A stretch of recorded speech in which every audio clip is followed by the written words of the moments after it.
నమస్కారం, welcome to our channel.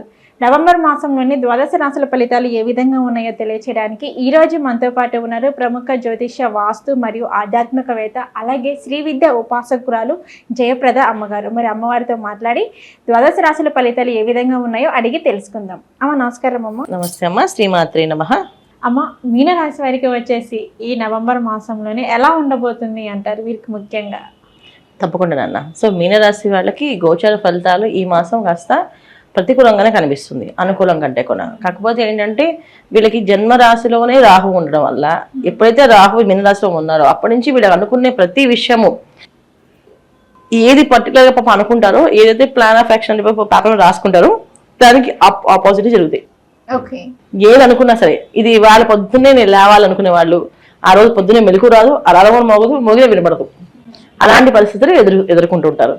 లేదు, పొద్దున్నే లేవకుండా శుభ్రంగా పడుకునే వాళ్ళు మార్నింగే లేవడము, వాళ్ళని బలవంతంగా గుడి తీసుకెళ్ళడము, బలవంతంగా ప్రదక్షిణాలు చేయించడము, బలవంతంగా ఎవరో స్నేహితులు తప్పకుండా. మీనరాశి వాళ్ళకి ఉండే విషయం ఏంటంటే కాస్త మొహమాటం. ఎవరిని కాదనరు, ఎవరిని వద్దనరు. అందులో భక్తిగా ఉండేవాళ్ళని, ఒక మంచి మంచి విషయాలు చెప్పేవాళ్ళని, ఆధ్యాత్మిక రంగంలో ఉండేవాళ్ళని అస్సలు వాళ్ళు ఒక మాట అనుకుని ఇష్టపడరు. ఎందుకంటే వాళ్ళు మంచి మనకి లేదు కనీసం వాళ్ళకైనా ఉంది కదా అనే ఒక ఉద్దేశంతో ఉంటారు. దానివల్ల ఏంటంటే వీళ్ళకి అది ఆ ఒక సేవ కూడా వీళ్ళతో చేపిస్తుంటారు. సో వీళ్ళు ఎప్పుడైతే అనుకుంటారో పొద్దున్న నేను గుడికి వెళ్ళాలి, నన్ను నువ్వు కారు డ్రైవ్ చేయాలి, తీసుకెళ్ళాలి అని చెప్పేసి, సో ఆ విధంగా వీళ్ళు గుడికి వెళ్ళాం.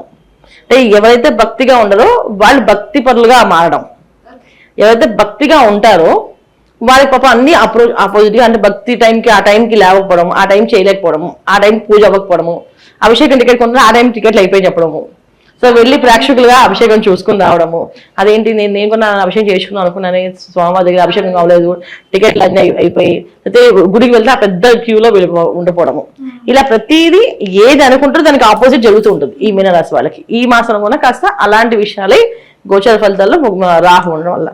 తర్వాత ఏంటంటే మీనరాశి ఏదైతే గురువు అధిపతి ఉన్నారో ఆయన వృషభ రాశిలో ఒక గదితో కాస్త మీనరాశిని మళ్ళీ చూస్తున్నారు జరగడం వల్ల కాస్తంత కొంత మెరుగైన ఫలితాలు కనిపించినట్టు కనిపిస్తాయి, కానీ అంత పెద్దగా ఉండదు.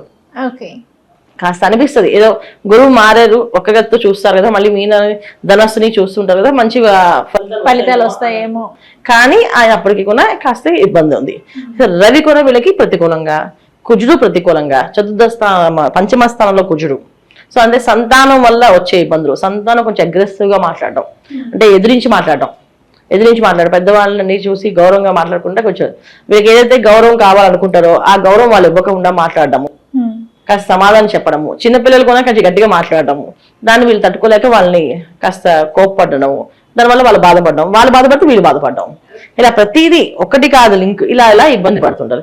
సో భార్యాభర్తల మధ్య చిన్న చిన్న సమస్యలు, చిన్న మనస్పర్ధలు, చిన్న గొడవలు, డిస్కషన్స్ వస్తుంటాయి. పెద్దగా ఏముండదు, కాకపోతే ఆ డిస్కషన్ వల్ల వాళ్ళకి ఆ డే అంతా పోతుంది. ఈ డే అంతా వాళ్ళంతా ఇలా మాట్లాడింది అని చెప్పేసి, అలాగే ఒక అమ్మాయి నాకు తెలిసే నాన్న నువ్వు చెప్పట్లేదా అని పాప చెప్పింది, చిన్న పాప స్కూల్కి వెళ్ళలేదా, అదేంటి ఈ వయసులో అలా చెప్తుంది, పెద్దకి ఏం మాట వింటుందో ఏందో అదొక ఆందోళన.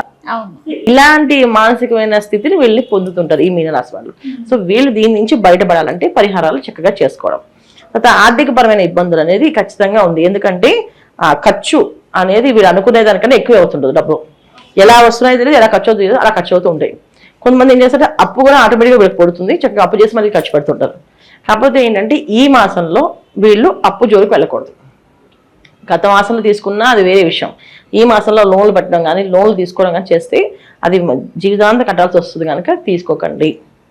ఒకవేళ ఏదైనా చేయాలి తీసుకోవాల్సి వస్తుంది అంటే అక్టోబర్ 16 తర్వాత రవి మారుతున్న తర్వాత అప్పుడు మీరు ప్లాన్ చేసుకోవచ్చు. ఎందుకంటే ఈ మీనరాశి వాళ్ళకి రవి ప్రతికూలంగా, కుజుడు ప్రతికూలంగా ఉండడం వల్ల సంతానం ఒక ఇబ్బందులు, తల్లిదండ్రులతో ఒక ఇబ్బంది, ఉద్యోగ రంగాల్లో పనిచేసే వాళ్ళు ఉద్యోగస్తులు కాస్త ఇబ్బంది, అక్కడ కాస్త వ్యతిరేకమైన ఫలితాలు వీళ్ళకి కనిపిస్తూ ఉంటే ప్రమోషన్లు ఇస్తా ఉన్న వాళ్ళు ఇవ్వకుండా ఆపేసి వీళ్ళకి అక్కడ వేరే వాళ్ళు ప్రమోట్ చేయడం అవుతుంది. ఇలాగ ప్రతిదీ కాస్తంత ఇబ్బందిగా కనిపిస్తూ భారంగా కనిపిస్తూ ఉంటుంది. కానీ మీరేం భయపడట్లేదు, భారంగా ఫీల్ అవ్వట్లేదు. ఎందుకంటే మీనరాశికి అధిపతి ఎవరు? గురువు.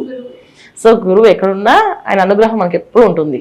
అందువల్ల ఏంటంటే చక్కగా మీనరాశి వాళ్ళు ఈ మాసం వీళ్ళు ఎంత ప్రతికూలంగా ఉన్నప్పటికీ కూడా వాళ్ళ చేతిలో ఈ మాసం అంతా కార్తీక మాసం, నవంబర్ మాసం అంతా ఈ కార్తీక మాసంలో చక్కగా శివాయ గురువే నమః, శివాయ గురువే నమః అనుకుంటూ వెళ్తే పనులు అవుతాయి. సో ఎటువంటి ఆటంకాలు వచ్చినా, ఎటువంటి అడ్డంకులు వచ్చినా ఈ శివాయ గురువే నమః అనుకోవడము, హనుమాన్ చాలీస చదువుకోవడము, చక్కగా హనుమాన్ చాలీస చదువుకుంటూ వెళ్ళడము, ఈ పనులు చేస్తుండము. శివాలయంలో దీపారాధన చేయడము, ప్రతినిత్యము దీపారాధన చేయడము, ఇంట్లోని బయట. సో దీపారాధన చేయడం వల్ల వీళ్ళకి అన్ని అనుకూలంగా ఉంటాయి.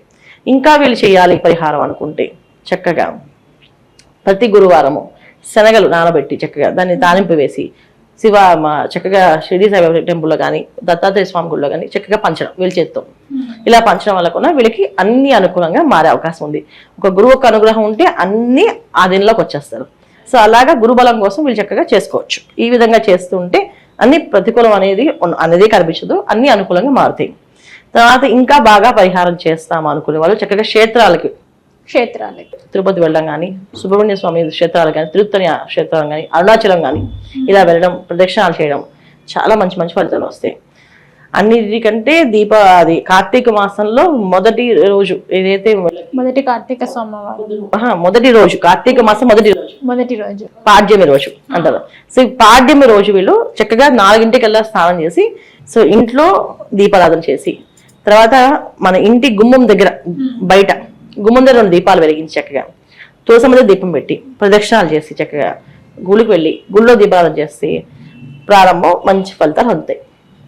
అది ప్రారంభం కార్తీక మాసం మొదటి రోజు నుంచి ప్రారంభం అవుతుంది. ఆ విధంగా చేస్తాం. ఎలాగ దీపావళికి దీపాలు పెడతాం కదా మనం, దీపావళి అమావాస్య రోజు మనం దీపాలు పెడతాం. ఆ దీపాలని మనం ఎలా గుమ్మాల దగ్గర పెడతాం, ఇంటి ముందు గుమ్మం ముందు ముగ్గు వేసి పెడతాం చక్కగా. సో గుమ్మం ముందు పెట్టచ్చు, గుమ్మం దగ్గర దీపాలు పెట్టచ్చు. ఆ విధాన్ని నెక్స్ట్ డే మార్నింగ్ కార్తీక మాసం అమావాస్య అయిపోయింది, నెక్స్ట్ వచ్చేది పాడ్యమి, అమావాస్య, కార్తీక మాసం. సో ఆ రోజు కూడా కంటిన్యూ చేయాలి ఆ దీపాలని. అలా దీపాలు వెలిగించడం వల్ల, తెల్లవారుజామున లేచి స్నానం చేయడం వల్ల వీళ్ళకి అన్ని పనులు అనుకూలంగా అవుతాయి. ఏ పని కూడా రాలేదు, కాదు, అవ్వదు అనుకోకుండా చక్కగా భగవంతుని మీద భారం వేసి మాకు ఈ పని కావాలి అని చెప్పి సంకల్పించుకొని ఈ విధంగా దీపారాధన చేసుకొని చక్కగా వెళ్ళండి, చక్కగా చేసుకోండి. అన్ని పనుల్లోని విజయం సాధిస్తారు. ఇది మీనరాశి వాళ్ళు ఈ మాసంలో చేసుకోవాల్సిన ఫలితాలు. ఓకే అమ్మ, మరి మీనరాశి వారికి వచ్చేసి వివాహం చేసుకోవాలి అనుకునే వారికి వివాహ యోగం ఉందంటారమ్మా? ఇక్కడ వివాహం అనేది ఏంటంటే ఎప్పుడైతే మీనరాశిలో రాహు, శని భగవానుడు, ప్రతికూలంగా రవి, కుజుడు వీళ్ళంతా ఉన్నారో వస్తాయి. కాకపోతే ఏంటంటే అది పర్టికులర్గా చూడాలి. 1-10 సార్లు పరిశీలించి చేసుకోవాలి. జాతకాలు, జ్యోతిష్యం చూపించుకోవాలి. సో మీనరాశి వాళ్ళు మొహమాటానికి పోయి సరే బాగుంది, అది వీళ్ళకి చాలా సెంటిమెంట్స్ ఉంటాయి. ఒక దేవాలయంలో పరిచయం అయ్యారు అంటే ఆ భగవంతుడు పరిచయం చేస్తారేమో అని అనుకుంటారు అండి. సో భగవంతుడు కలిపారు కదా, అందుకే అన్ని బాగానే ఉంటాయి అని అనుకుంటారు. అలా కాదు, ఒకసారి జ్యోతిష్యం ప్రకారంగా జ్యోతిష్య పండితుల దగ్గరికి వెళ్ళి ఈ జాతకం పొంతన కుదిరిందా లేదా అనేసి. ఎందుకంటే ఈ కాలం భగవంతుడే కలిపాడు, భగవంతుడు కలపకుండా ఏ వివాహం అవ్వదు. సో పైన నిర్ణయిస్తాడు. మన కర్మ ఎలా ఉంటే అలా నడుస్తుంది. దాన్ని ఖచ్చితంగా నమ్మాల్సిందే, నమ్ముతాం మనం ఏం కొనా. అయితే ఏంటంటే మనకి భగవంతుడు ఈ అవకాశం ఇచ్చారు కదా. ఇంతమంది వాళ్ళ రాశి ఫలాలు చెప్పడం కానీ, జ్యోతిషం గురించి చెప్పడం కానీ చేస్తున్నాం అంటే అర్థం ఏంటి, భగవంతుడు ఈ మార్గంగా ఆయనే చూపించాడు.